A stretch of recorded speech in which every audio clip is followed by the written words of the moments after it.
আসসালামু আলাইকুম রহমতুল্লাহি ওবারাকাতু। সম্মানিত দর্শক শ্রোতা, দিনদার ইমানদার ভাই এবং বোনেরা, আজকে আমরা জানব জান্নাতি হুর কেমন হবে। আমরা আমল করি, ইমান নিয়ে জীবনকে পরিচালনা করি এবং ইমানের পথে চলার চেষ্টা করি, কারণ একটাই, আমরা যেন জান্নাতে যেতে পারি এবং জান্নাতে আল্লাহ রাব্বুল আলামিনের নাজ নিয়ামতকে আমরা নিজেদের কাছে ধরে রাখতে পারি বা তার নাজ নিয়ামত ভোগ করতে পারি। তো এই কারণেই আমরা মূলত আল্লাহ পাকের হুকুম আহকামগুলো মানি এবং শাস্তির ভয় করি।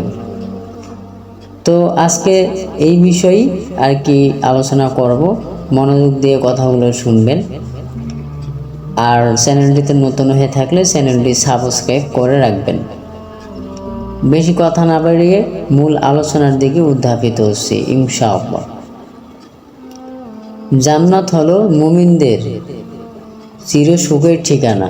সেখানে সুখ শান্তির অন্ত থাকবে না। পরকালের হিসাবে যাদের পুণ্যের পাল্লা ভারী হবে এবং আল্লাহর সন্তুষ্টি লাভ করবে, তাদের জন্য আল্লাহ তৈরি করে রেখেছেন জান্নাত। জান্নাত আরবি শব্দ, অর্থ বাগান বা উদ্যান। জান্নাতের বর্ণনা দিতে গিয়ে রাসূল সাল্লাল্লাহু আলাইহি ওয়াসাল্লাম বলেন, মহান আল্লাহ বলেছেন, আমি আমার নেককার বান্দাদের জন্য এমন জিনিস তৈরি করে রেখেছি যা কোনো চক্ষু দেখেনি, কোনো কান শোনেনি এবং যার সম্পর্কে কোনো মানুষের মনে ধারণাও জন্মেনি। তোমরা চাইলে এই আয়াতটি পাঠ করতে পারো। কেউ জানে না তাদের জন্য তাদের চোখ শীতলকারী কী জিনিস লুকানো আছে। বুখারী শরীফ। হুর জান্নাতের একটি বিশেষ নেয়ামত। জান্নাতি রমণীদের কোরআনের ভাষায় বলা হয় হুর।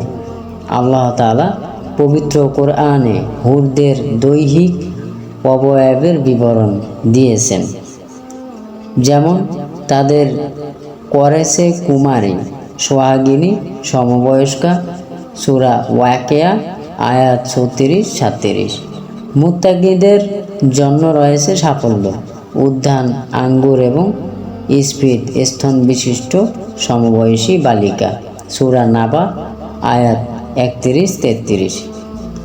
যারা আবরণে রক্ষিত মতির মতো। সূরা ওয়াকিয়া আয়াত 23। আরও ইরশাদ হয়েছে, সেখানে তাদের সোনার কাফনে সজ্জিত করা হবে। সেখানে তারা সূক্ষ্ম ও পুরু রেশম ও কিংসাবের সবুজ বস্তু পরিধান করবে এবং উপবেশন করবে উঁচু আসনে, বালিশে হেলান দিয়ে চমৎকার পুরস্কার এবং সর্বপ্রথম অবাস। সূরা কাফ আয়াত 31। তাদেরকে এর পূর্বে কোনো ইনসান বা জিন স্পর্শ করেনি। সূরা রহমান আয়াত 56। আল্লাহ তাআলা জান্নাতি পুরুষদের সঙ্গে তাদের বিয়ে দেবেন। সুবহানাল্লাহ। পবিত্র কোরআনে এ সম্পর্কে ইরশাদ হয়েছে, আর আমরা তাদেরকে বিয়ে দেব ডাগর নয়না হুরদের সাথে। সূরা দোখান আয়াত 53-54। এবং তারা সেখানে থাকবে চিরকাল। সূরা বাকারা আয়াত 25।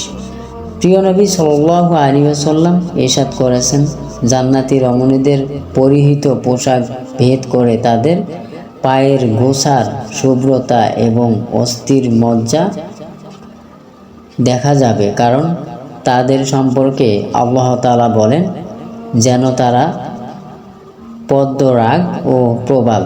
আর পদ্মরাগ এমন স্বচ্ছ পাথর যার ভেতর কোনো সুতা প্রবেশ করলে তা বাইরে থেকে দেখা যায়।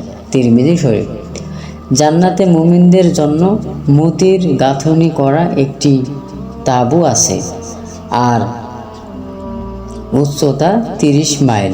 এর প্রত্যেক কোণে মুমিনদের জন্য এমন নারীরা থাকবে যাদের কেউ দেখেনি। সহিহ বুখারী। হাদিসে মহানবী সাল্লাল্লাহু আলাইহি ওয়াসাল্লাম জান্নাতি হুরদের রঙ্গ সম্পর্কে জানিয়েছেন। জান্নাতি রমণীদের 4 রঙে সৃষ্টি করা হয়েছে, যেমন সাদা, হলদে, সবুজ ও লাল। তাদের দেহ জাফরান, মৃগন নাভি, আম্বর ও কাফুর দ্বারা সৃষ্টি। তাদের চুল লবঙ্গ দ্বারা সৃষ্টি। পা থেকে হাঁটু পর্যন্ত সুগন্ধি জাফরানের দ্বারা সৃষ্টি। হাঁটু থেকে নাভি পর্যন্ত মৃগ নাভির দ্বারা সৃষ্টি। নাভি থেকে ঘাড় পর্যন্ত আম্বরের তৈরি। ঘাড় থেকে মাথা পর্যন্ত কাফুরের তৈরি। যদি একজন রমণী পৃথিবীতে সামান্য ধুতু নিক্ষেপ করত, তাহলে সমগ্র পৃথিবী সুঘ্রাণে মুখরিত হয়ে যেত। তাদের বক্ষের মধ্যে আল্লাহর নাম ও স্বামীর নাম লেখা থাকবে। প্রত্যেকের হাতে 10টি করে স্বর্ণের কাকন থাকবে। প্রত্যেক আঙ্গুলে থাকবে মুক্তার আংটি এবং উভয় চরণে থাকবে জহরতের নূপুর।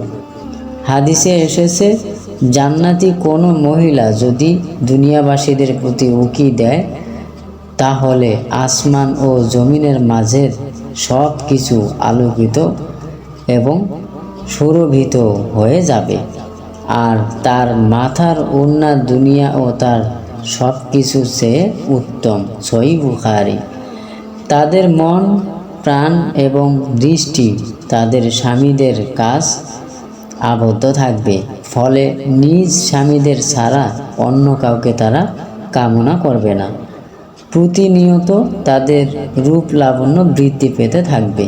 প্রিয় নবী সাল্লাল্লাহু আলাইহি ওয়াসাল্লাম ইরশাদ করেন, জান্নাতে একটি বাজার রয়েছে, যেখানে তারা প্রতি শুক্রবারে পরস্পর সাক্ষাৎ করবে।